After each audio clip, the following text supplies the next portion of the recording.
Today I'm helping to clean up the paths in this park. I've got a sweeping brush and I'm using it to sweep up the leaves and dirt. But if we wanted to clean up lots of paths or streets, we'd need something much bigger and faster. Can you guess what it is? That's right. It's a road sweeper. Road sweepers are powerful machines that suck up dirt, leaves and litter to keep the streets clean. But do you know how a road sweeper works? Let's find out. How does it work?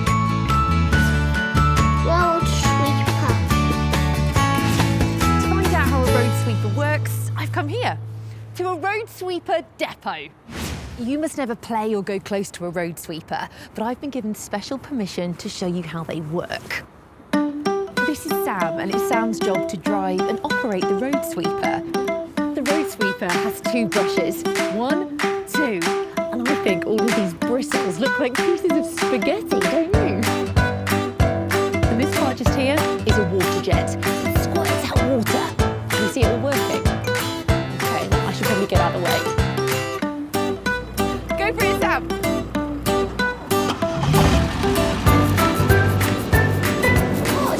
Brushes lower down!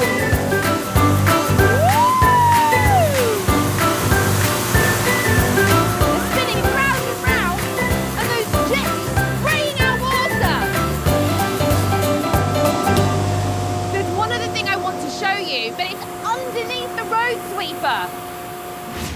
This is Andy, and he's going to raise the road sweeper off the ground using these red machines called column lifts so we can look underneath. And I've put my special camera on a long pole so we can get a closer look.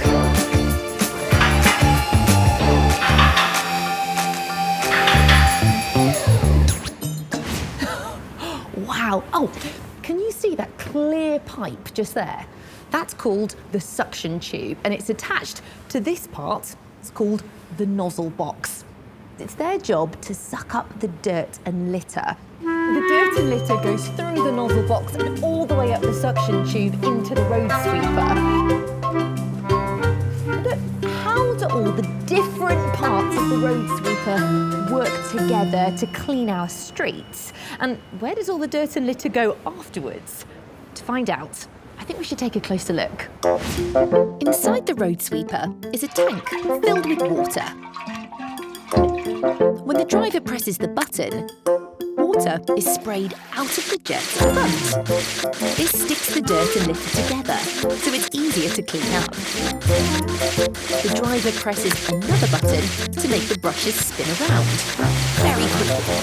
One brush spins one way, and the other brush spins the other way. This is called counter-rotation.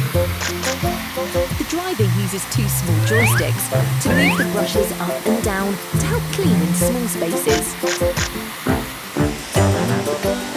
Inside the road sweeper spins really fast, which sucks air into the suction nozzle, sucking the dirt and litter up the road. The dirt and litter travel up the suction nozzle into the bin or a hopper. When the hopper is full, the driver presses a button and all the waste is tipped out, ready to be recycled. Should we see the road sweeper in action? To see all the different parts working together, I'm going to set up some of my special cameras. And today, I've got special permission to ride in the road sweeper with Sam. I've put one of my special cameras in the cab so you can see what happens when we're out and about. Seatbelt on. Let's go.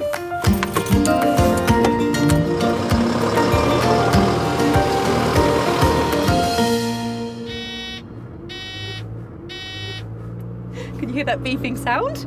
That means it's time for the brushes and the water jets to lower down.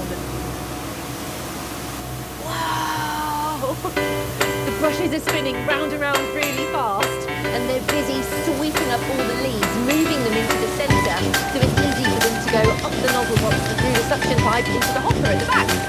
And look, the water jets are spraying the leaves and getting them a little bit damp, so it's easier for the brushes to sweep them up.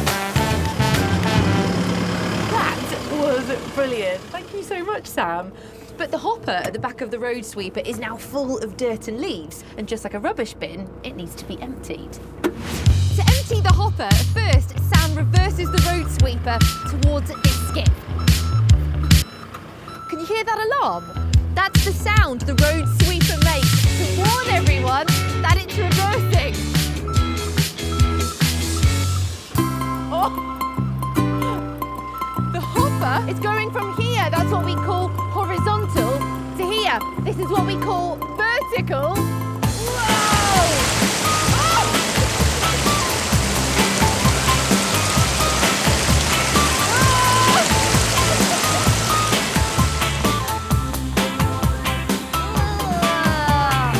Whoa! That was amazing! Now the hopper's empty, the road sweeper can head back out onto the roads and start again. What did you like most about finding out how a road sweeper works? Do you remember the name of the parts which squirt out water? That's right, they're called water jets. Did you hear the sound the road sweeper made as the brushes were lowered to the ground? Did you see my special camera when it showed us where the dirt goes inside the suction nozzle?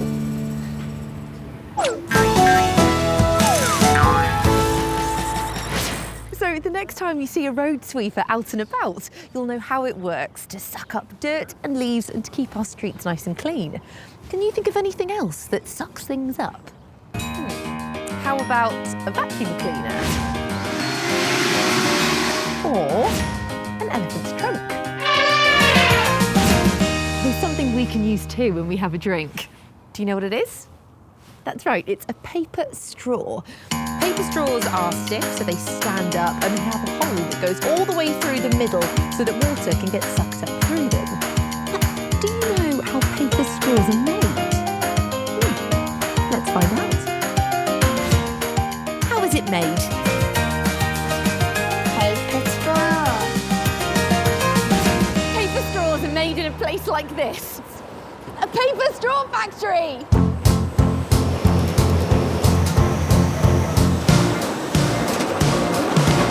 This factory make 3 million paper straws every single day. That's so many straws that if you stack them on top of each other, they'd reach into space. There are lots of different types of paper straws. White ones, orange ones, green ones, stripy ones. But today the factory are making red and white paper straws. And they start out like this. Giant rolls of paper called mother reels. One reel weighs 800 kilograms. That's about the same as 10 kangaroos. But the mother reels are white and we need some colour. And this happens here at the printing machine. After the mother reels are cut to the right size, they're loaded onto the printing machine.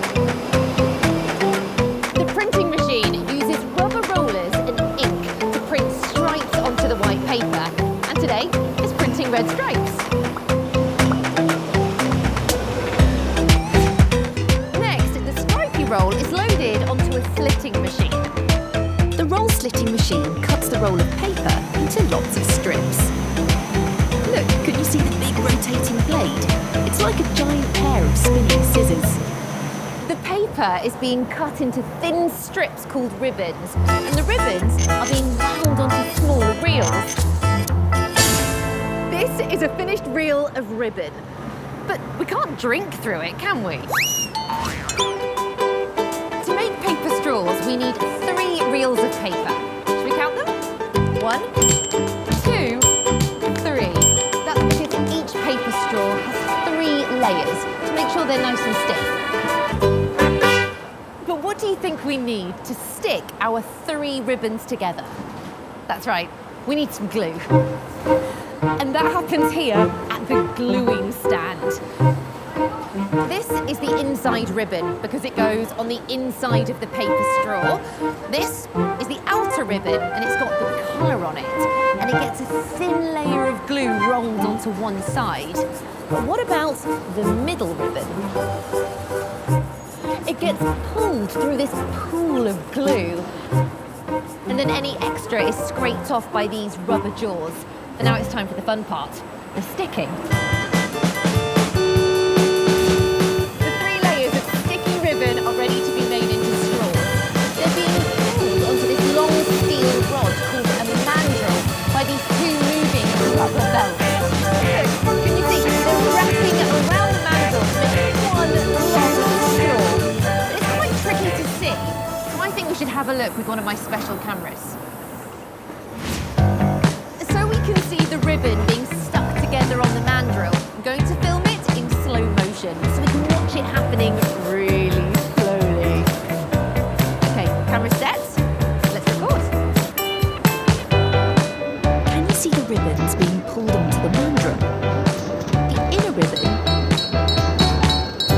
the middle ribbon, which has been dunked in glue so it's sticky on both sides, and the outer ribbon, which has been printed on underneath to give the straw a red stripe. The outer ribbon has glue on too, so the straw sticks together really tightly. But this straw is way too long to drink out of, so it goes inside a cutting machine. There are 5 blades inside the cutting machine, and each time they move forwards and back, they cut the big long straw into 4 shorter straws. You can suck up your drink. Can you hear the sound of the blades chopping the straws? It's a bit like a train, isn't it?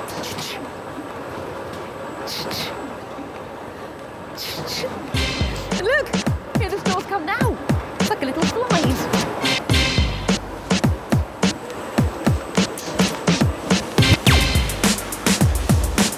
After the paper straws have been cut, they are packaged into boxes.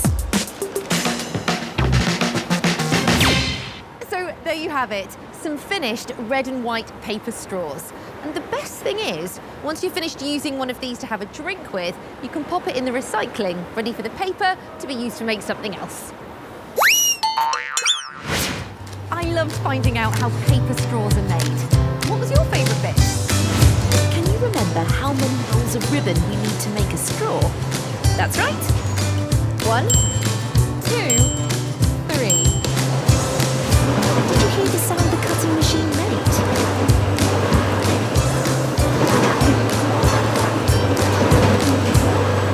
And did you see the 3 ribbons on my special cameras that are stuck together to make the straw?